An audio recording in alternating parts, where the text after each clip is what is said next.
자, 지난주 저녁 시간에 우연히 생생정보 TV 프로그램을 보게 되었습니다. 자, 부산에서 한 34년 정도 거위털 이불 판매 사업을 하면서 현재는 연매출 21억을 달성하고 있는 한 사업가를 소개하고 있었는데요. 자, 이분은 구스 이불을 호텔 숙박업소에 납품하면서 아주 큰 성과를 내고 있었습니다. 하지만 처음부터 이 구스 이불 판매 사업이 잘 된 것은 아니었어요. 끊임없는 연구와 노력 끝에 소비자들로부터 제품의 품질을 인정받게 되었고, 그래서 지금과 같은 탄탄한 업체로 성장할 수 있었다고 합니다. 자, 그런데요, 이 업체가 이 연매출 21억을 달성하는 탄탄한 회사로 자리 잡을 수 있었던 비결을 공개했었는데요. 제일 첫 번째로 꼽는 비결은 무엇이었을까요? 네. 예, 그것은 바로 정직으로 승부하는 것이었다고 얘기를 합니다. 자, 보통 이 거위털 있죠? 구스. 이 거위털은 가격이 비싸기 때문에요.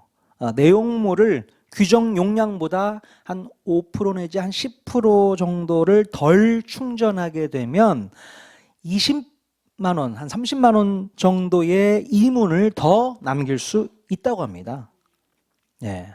그래서 보통 소비자들이 이불 속에 있는 거위털이 규정 용량에 맞춰서 충전이 되었는지 아니면 규정 용량보다 덜 충전되었는지 어떻게 알 수 있겠어요?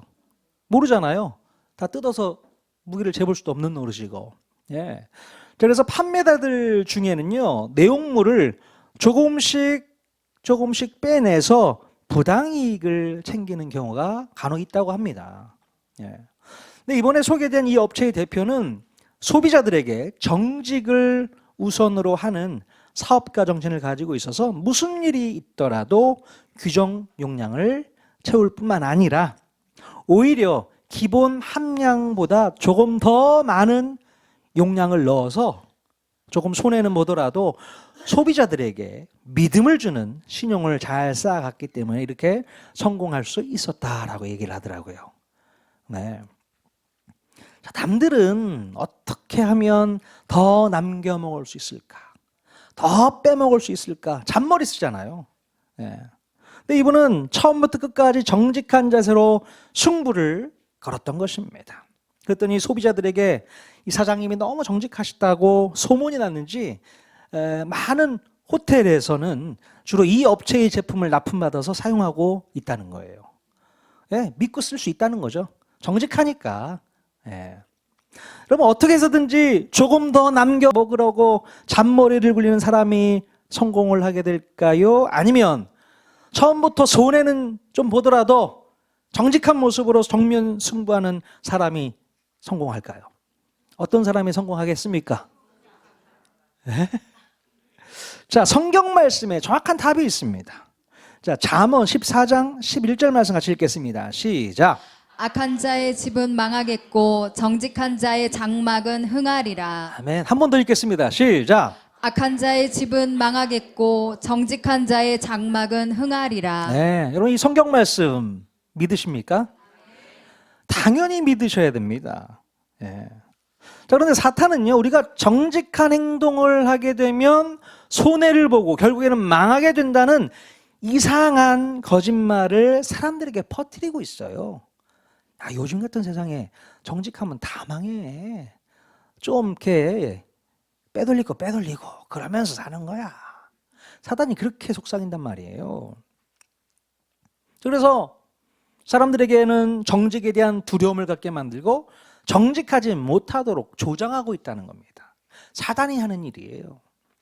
잠언에 기록된 성경 말씀대로 그 사람에게서 정직한 마음을 빼앗아서 진짜로 쫄딱 망하도록 하기 위한 사탄의 이 비열한 작전을 우리는 분명히 깨달아야 할 줄로 믿습니다.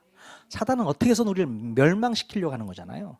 그 존재는 우리를 망하도록 하는 존재예요. 그래서 망할 수 있는 지름길을 우리에게 조장해서 알려주는 겁니다.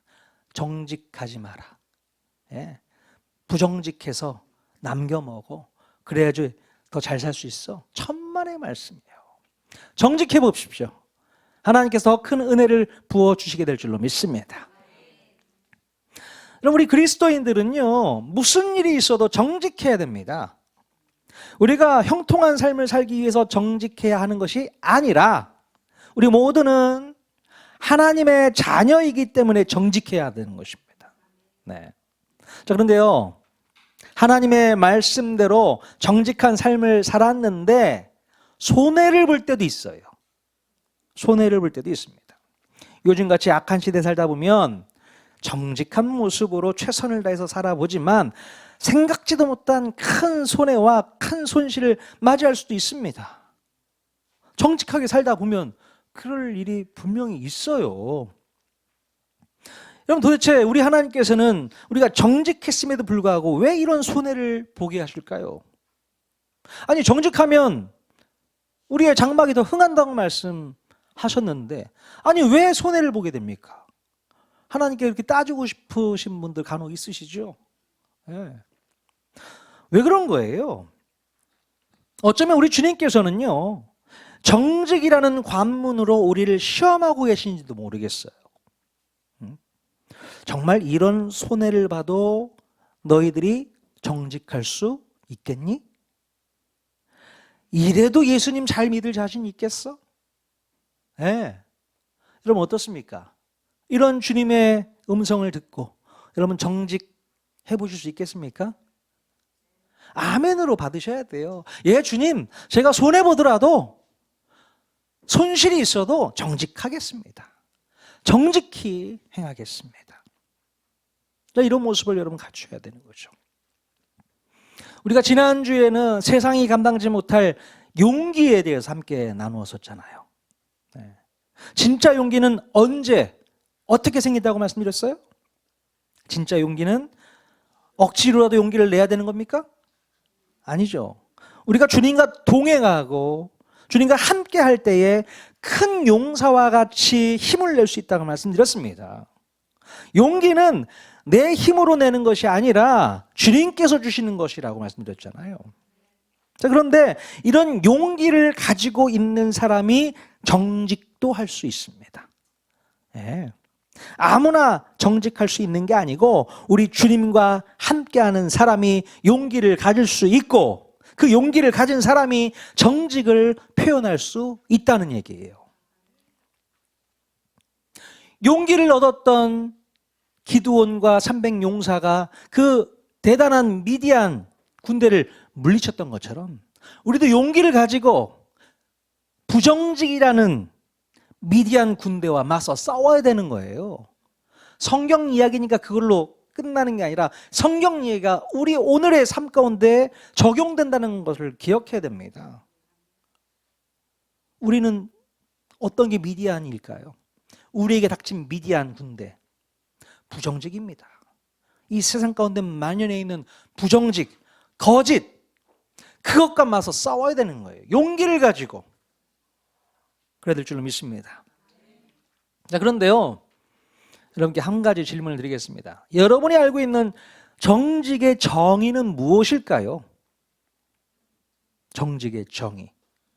남을 속이지 않고 거짓되지 않은 것이 정직함이라고 알고 계신가요? 예. 물론 이런 행동이 정직이라고 말할 수 있습니다.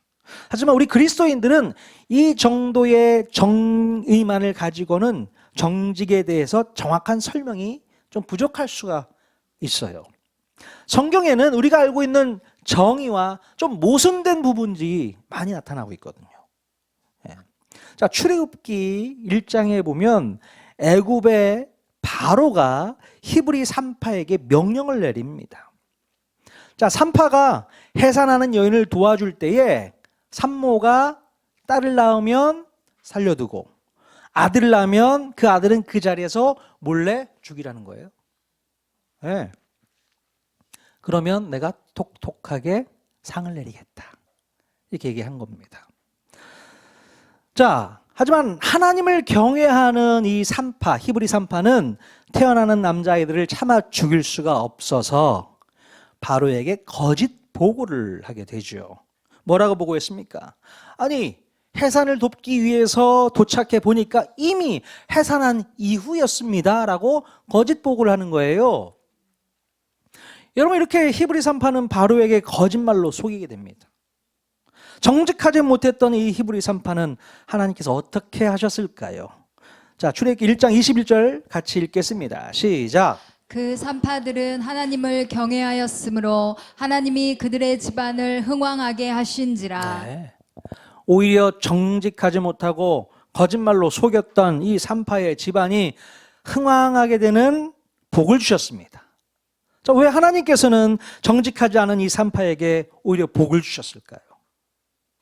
잘 한번 생각해 보십시오. 자, 여호수아 2장에 보면 여호수아가 여리고 성에 정탐꾼 2명을 파견하게 되죠. 근데 여리고 왕이 첩보를 입수하고 정탐꾼을 색출하기 위해서 사람들을 보내게 됩니다. 자, 왕이 보낸 사람들이 정탐꾼들이 묵었던 숙소로 들이닥쳐서 검문을 하게 되는데 집주인이었던 기생 라합이 정탐꾼들을 이미 숨겨두고서 들이닥친 이 공무원들에게는 거짓 보고를 하게 되죠. 이미 그들은 성문을 닫을 때쯤에 나갔고 난 지금 어디로 가는지 모르겠다. 그렇게 거짓말로 그들에게 잘못된 정보를 흘려주게 되죠. 여러분, 이렇게 정직하지 못하고 거짓말로 사람을 속였던 이 기생 라합은 어떻게 되었을까요? 어떻게 되었을까요?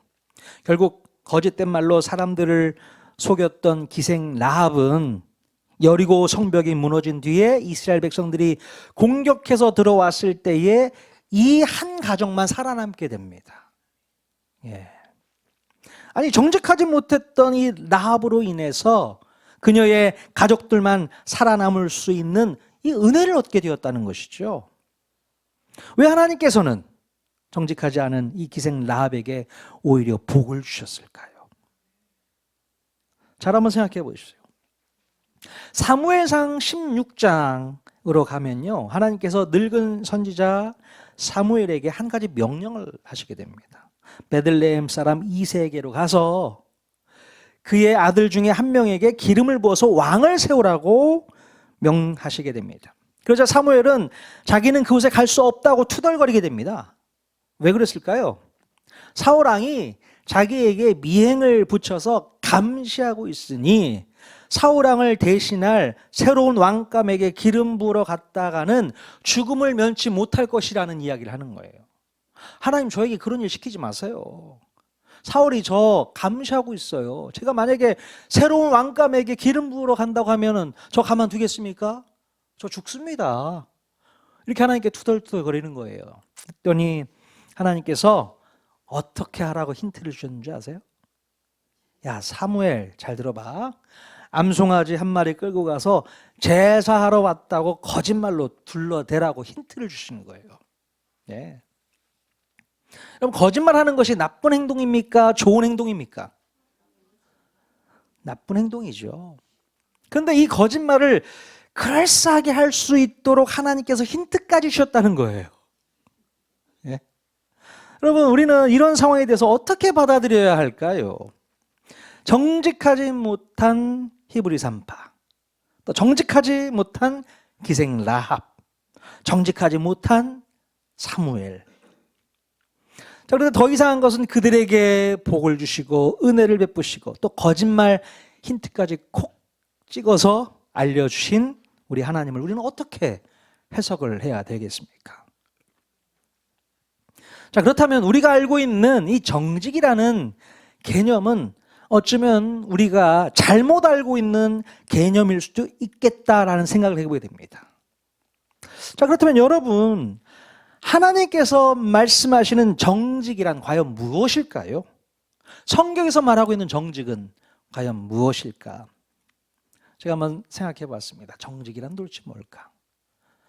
자, 정직이란 하나님의 마음을 가지고 하나님의 법과 원칙을 우선순위에 두고 바르고 참되게 행하는 것을 저는 정직이라고 정의하고 싶습니다. 다시 한번 말씀드릴게요. 정직이란 하나님의 마음을 품고서 하나님의 법과 원칙을 우선순위에 두고 바르고 참되게 행하는 것을 정직이라고 정직이라고 표현할 수 있다는 것입니다. 자, 여기서 하나님의 법과 원칙을 말씀드렸잖아요. 즉 하나님께서 우리에게 주신 법과 원칙의 중요한 핵심이 뭐냐? 뭘까요?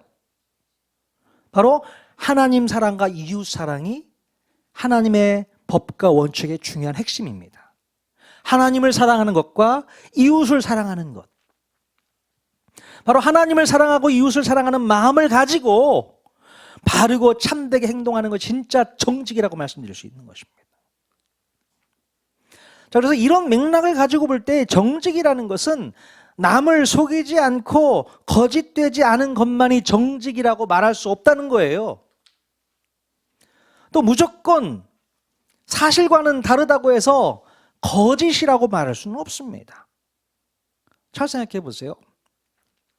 때로는 겉으로 볼 때 거짓되지만 그것이 하나님을 기쁘시게 하는 행동이고 또 사람을 사랑하는 그런 행동이라면 그 거짓은 오히려 정직인 것을 여러분 아셔야 돼요.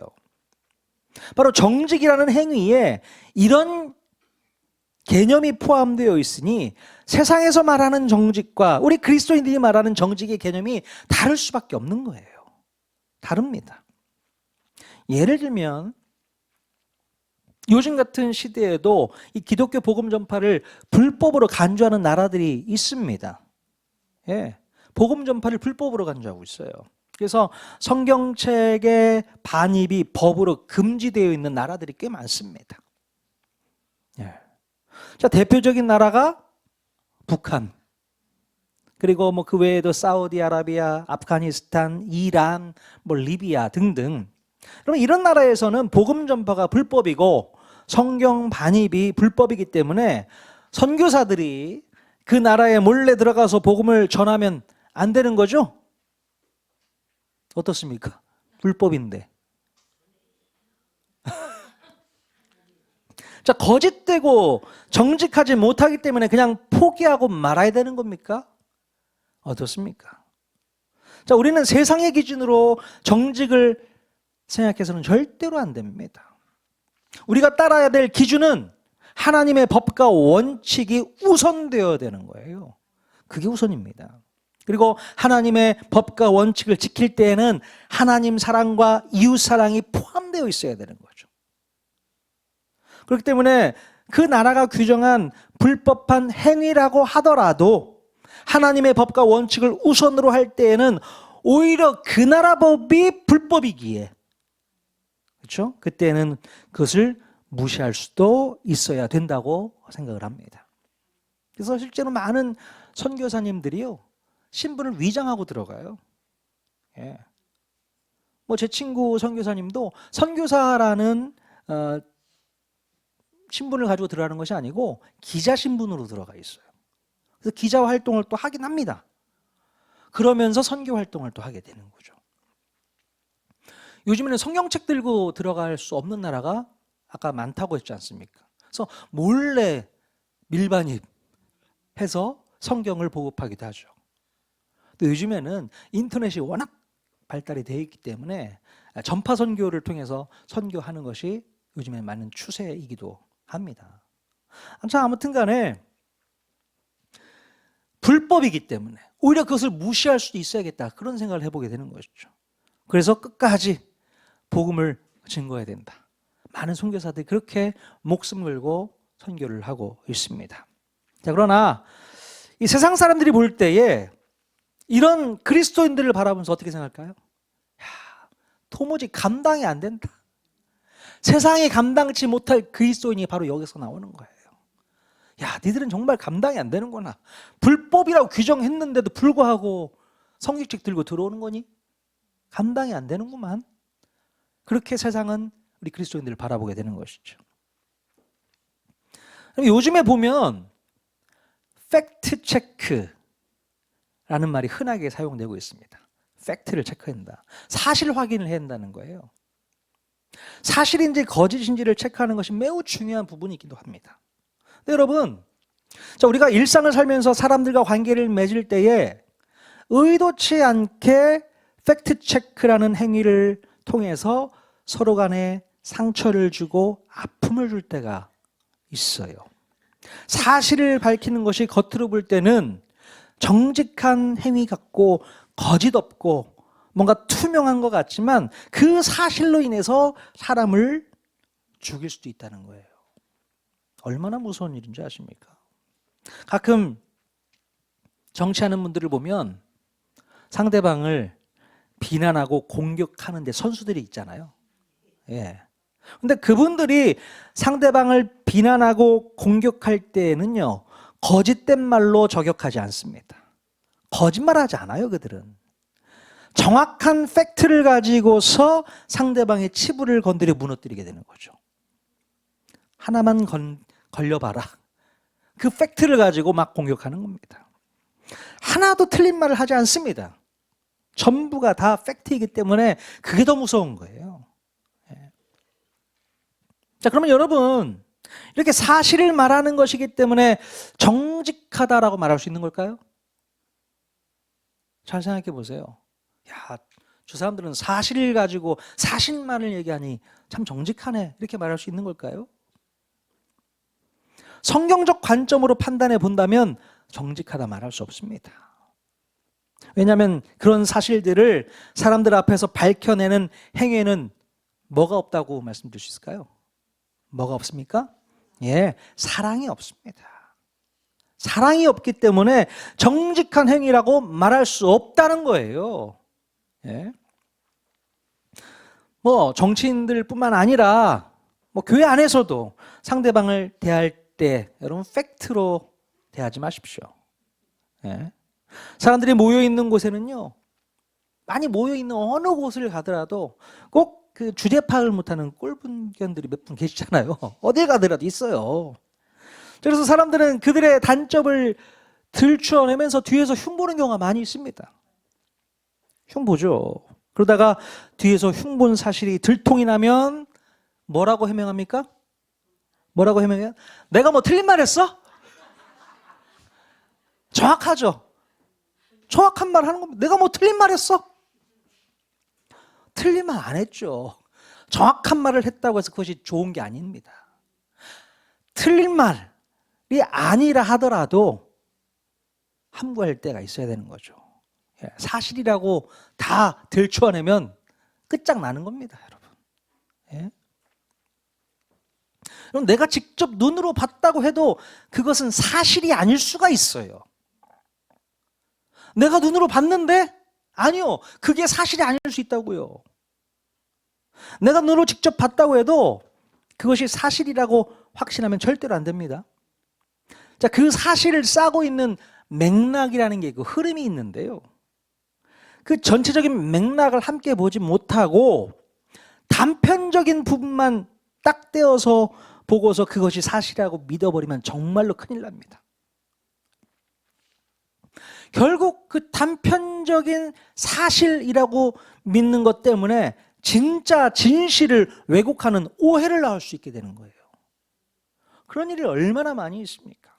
그러니 틀린 말은 아니더라도 사람을 죽이는 말이기 때문에 정직한 말이라고 할 수 없는 겁니다. 그러니까 맥락을 보실 수 있어야 돼요. 맥락. 전반적인 흐름을 볼 수 있어야 되는데 딱 눈에 보이는 한 커트만 딱 집어가지고 아, 저 사람 뭐가 문제가 있군. 지적할 것을 지적하고 그러시면 절대 안 된다는 얘기입니다. 자, 그래서 여러분 어떤 경우에는요, 나 자신을 믿어서는 절대 안 됩니다. 예. 내가 실수를 해놓고서 그것은 생각도 하지 못하고 내 눈에 보이는 그 단편적인 사실만을 가지고서 상대방을 몰아붙이다가 아주 큰 실수를 할 수가 있게 되는 거예요. 제가 어제 이 설교 말씀을 한참 열심히 준비하고 있었는데요, 적절한 예화가 없을까? 참 고민하고 있었던 찰나에 전화가 왔습니다. 모르는 번호예요. 그래서 전화를 딱 받았는데 7533 차주인가요? 그러는 거예요. 아, 예, 맞습니다. 했더니 잠깐 나오셔야 돼. 나오시라고. 나오셔야 됩니다. 아, 왜요? 지금 당신 차가 자기 차를 받았다는 거예요. 예? 그게 무슨 말이냐고. 아, 일단 나오셔가지고 보시라고. 예, 알겠습니다 하고 달려 내려갔어요. 그때 정말 제 차가, 그 승합차가 바로 그 뒤에 있는 승용차를 뒤로 이렇게 받았더라고요. 한번 보여주세요, 사진. 답답해서 사진을 제가 찍었습니다. 이렇게 돼 있는 거예요. 그래서 그 아주머니하고 그 아주머니 친구분들이었나 봐요. 식사하고 나왔는데 그렇게 돼 있는 거 보고 막 화가 났나 봐요. 그래서 저한테 전화를 걸어가지고 화를 내시면서 지금 아저씨 차가 제 차를 저렇게 예, 받았다고 표현을 하면서 와서 좀 보시라고 이렇게 얘기한 겁니다. 아유, 어떻게 이렇게 됐나 제가 깜짝 놀라가지고 갔죠. 그 여자분들이 친구분들이 막 몰려 있으니까 제가 막 살짝 겁나더라고요. 아, 무슨 일이시냐고. 보니까 이렇게 돼 있어요. 아, 그래요. 근데 제가 주차할 때는 한 10시, 오전 10시쯤에 먼저 이렇게 주차 공간이 있어 왔거든요. 근데 분명히 그 차가 뒤에 주차를 한 건 맞습니다. 아니, 제가 이렇게 시간이 왔는데 언제 주차하셨어요? 자기는 4시쯤에 주차를 했대. 아, 그러시냐고. 그래서 자기가 주차하면서 이 차가 없었대. 아, 그래요? 그 블랙박스 까자. 다행히 본인이 그럼 내 블랙박스 봐야겠다고. 자기 눈으로 확인해야 됐으니까. 블랙박스 보이니까 앞에 보니까 이 차가 있는 거야. 7533 맞아? 맞대. 그때 이제 전세가 역전되었습니다. 제가 그랬죠. 지금 상황이 바뀐 거 맞죠? 아이고, 아저씨 어떻게 해드려야 돼요? 그러면 우리 아주머니께서 저한테 어떻게 하시려고 전화 주셨는지 그 방식대로 하시면 되겠네요. 내가 보니까 뭐 이렇게 크게 뭐 큰 문제가 있는 것도 아니고 살짝 뭐 기스가 있어서 닦아내니까 괜찮더라고요. 그래서 아이고, 식사들 하고 나오시는 것 같은데 소화 안 될 거 생각하고 그냥 마음 편하게 생각하시고 그냥 가시라고 그렇게 말씀드렸습니다. 아이고, 좋은 사람 만났네. 사람은 참 겸손하고 봐야 돼. 본인이 그렇게 얘기를 하는 거예요. 아니, 본인이 직접 운전해서 주차를 했는데 앞에 차가 없었다는 거예요. 이 차는 없었다는 거예요. 와, 여러분, 인간이 이렇습니다. 나 자신을 못 믿어요. 어떻게 믿습니까? 나는 실수 안 할 거라고요? 천만의 말씀이에요. 저도 실수할 수 있고 여러분도 실수할 수 있습니다. 그러니까 맥락을 보셔야 돼요. 단편적인 요 사실만 가지고 따지고 들면 큰 싸움 납니다. 그리고 전세가 역전될 일이 분명히 발생할 수 있습니다. 그래서 내가 아무리 정확한 사실을 알고 있다 하더라도, 내가 눈으로 봤어, 그렇다 하더라도 그 사실 하나만으로 상대방을 절대로 판단하지 마십시오. 아시겠습니까? 제가 어느 식당에서 어떤 이쁜 자매랑 앉아서 차를 두런두런 마시고 있다고 어떤 분이 딱 봤다. 오해하지 마시라고요. 맥락이 있다고요, 맥락이. 정 궁금하면 와서 물어보시라고요. 얘가 내 딸인지 어떻게 알아?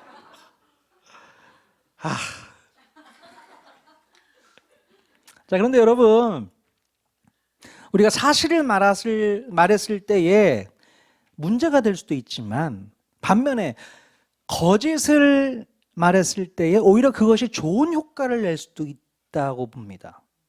예. 그럼 상대방을 격려하고 칭찬할 때에 꼭 사실만을 가지고서 격려하고 칭찬합니까? 그렇진 않죠. 거짓말일 수는 있지만 꼭 사실이 아니더라도 그 말이 상대방에게 격려와 칭찬이 될 수 있는 거예요. 집사님, 오늘은 왠지 입으신 옷이 엘레강스 하시네요.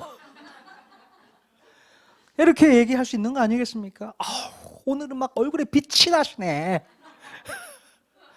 예, 별로 그러 보이지도 않는데, 목사님 오늘 이렇게 살이 빠지셨어. 뭔 일이 있으셨어요? 팩트로 얘기하면 안 돼요. 눈에 보인다고 팩트로.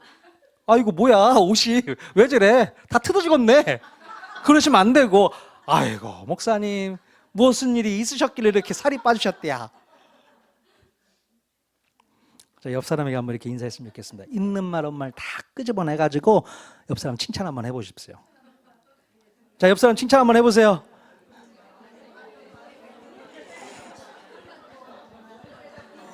예. 아이고, 얼굴이 왜 이렇게 밝으셔? 훤하시네.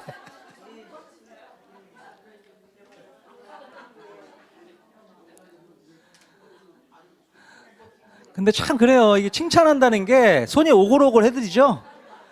예? 나는 팩트만 얘기해. 이런 분들이 있어요. 나는 팩트만 가지고 얘기해. 난 원래 그런 사람이야. 있어요, 없어요? 그러니까 좀, 그거 아니더라도 좀 좋은 말 못합니까? 이쁜 말 못해요. 할 수 있죠. 사실이 아니더라도 그건 정직한 거예요. 그 사람을 사랑하는 마음이 있잖아요. 살리고자 하는 마음이 있잖아요. 위로와 격려가 있잖아요. 얼마나 좋습니까? 우리 교회에서는 그런 말들을 많이 했으면 좋겠어요. 팩트 가지고 목사님 들드셔야 될 것 같아.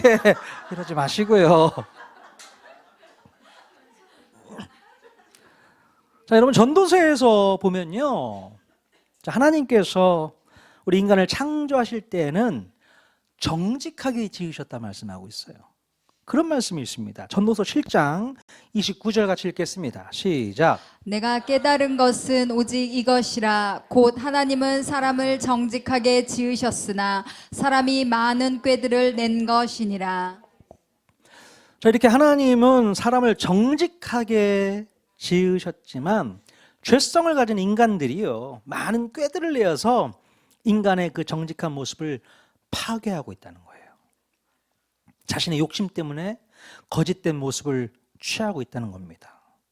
정직하게 만드셨던 그 인간들이 자신의 죄성 가지고 정직을 파괴하고 있어요.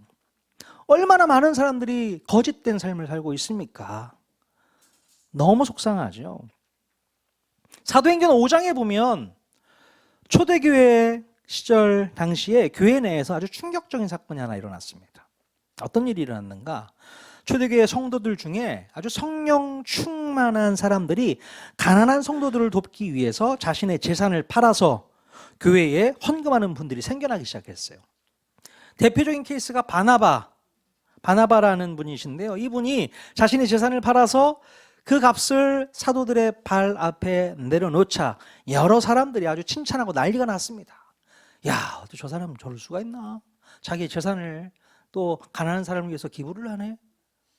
놀래죠. 자, 그런데 이 모습을 지켜보고 있던 한 부부가 있었습니다. 아나니아와 삽비라라는 부부가 있었는데요. 사람들의 칭찬이 그들 마음간에 탐이 나기 시작했던 거예요. 그래서 물건값의 일부를 감추어 두고 그 나머지를 가지고 와서 자신의 재산의 전부라고 거짓말을 하는 일이 벌어지게 됩니다. 아니, 도대체 이 부부는 왜 거짓말을 했던 것일까? 생각해도 이해가 안 돼요. 남의 돈도 아니잖아요.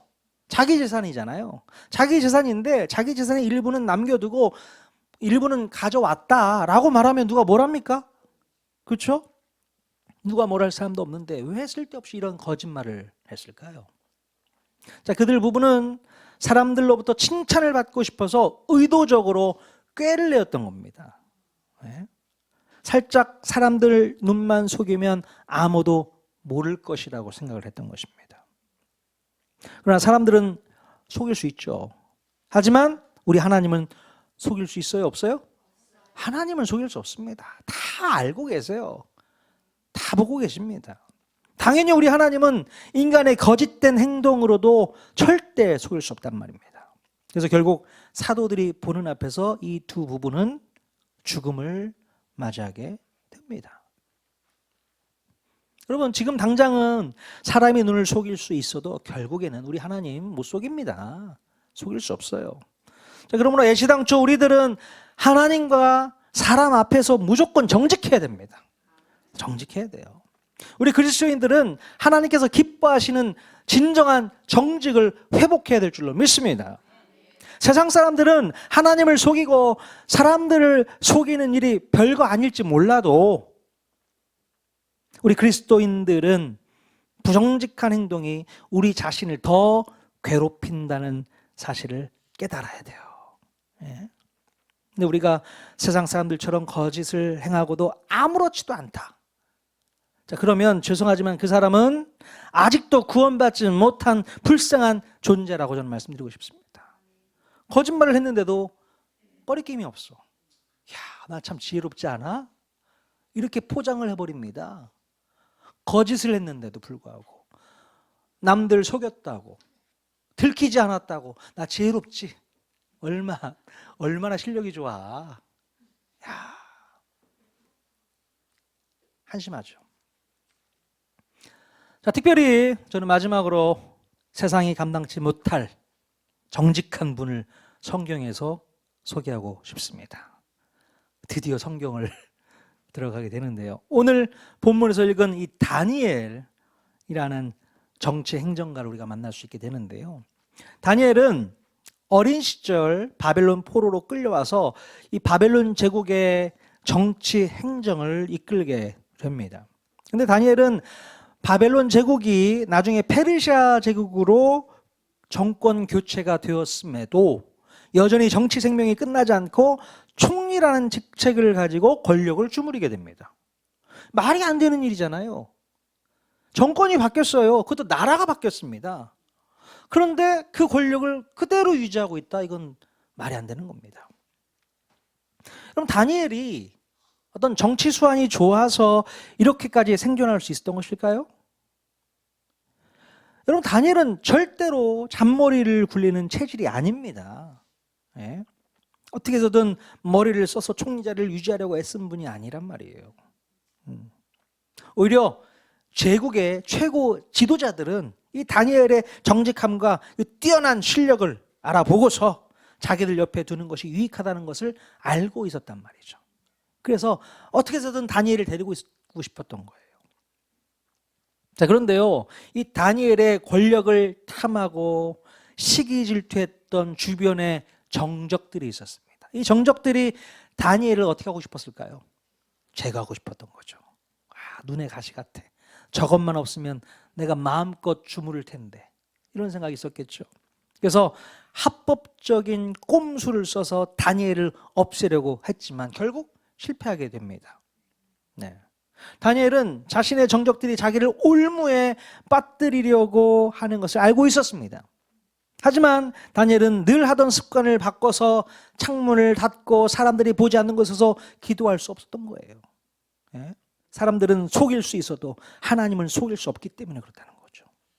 늘 하던 대로, 늘 습관대로 창문을 열고 예루살렘을 향해서 기도했던 다니엘의 모습 가운데 우리는 배워야 될 것 참 많습니다.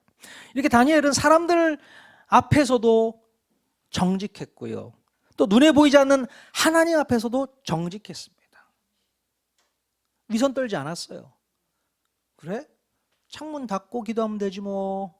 아니요. 하던 대로 하는 겁니다. 사람들만 눈 가리지 않았습니다.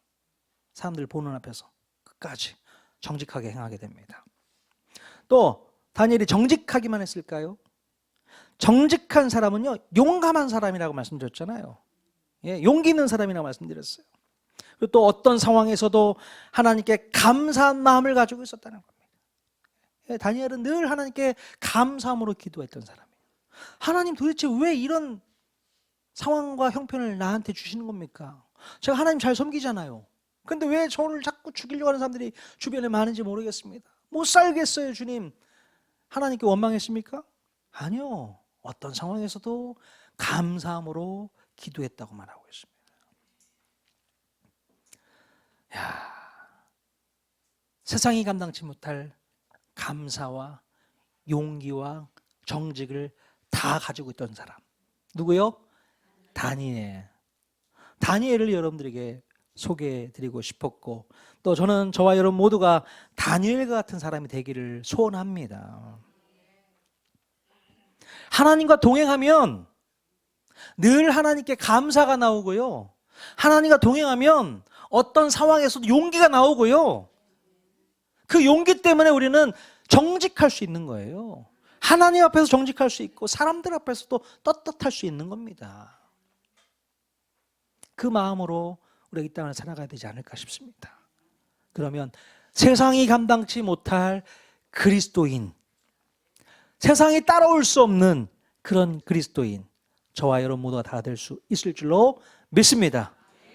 그 마음 가지고 이번 한 주간도 승리하기를 주님 이름 간절히 축원드립니다.